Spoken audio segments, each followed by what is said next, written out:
मराठा आरक्षणासाठी मनोज जरांगेंनी सरकारला नवा अल्टिमेटम दिलाय। मराठा आरक्षणासाठी जरांगेंनीही सहकार्य करावं अशी विनंती मंत्री शंभूराज देसाईंनी केली आहे। त्यावर सरकारनं 2 महिन्यांची मुदत मागितली होती। त्यानुसार सरकारला 13 ऑगस्टपर्यंत वेळ दिल्याचं मनोज जरांगेंनी स्पष्ट केलंय।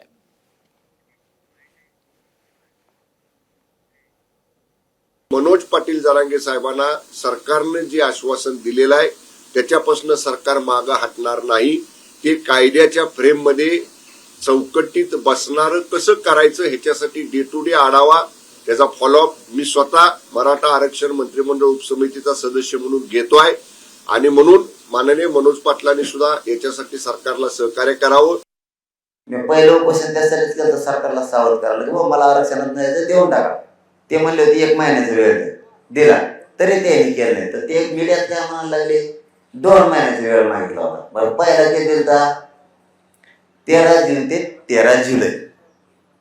आता किती होतोय 13 जुलै ते 13 ऑगस्ट चला घेऊन टाका जाऊन समाजाच्या वतीनं मी परस्पर देतो घ्या द्या 13 ऑगस्ट पर्यंत। आता नाही दिल्यावर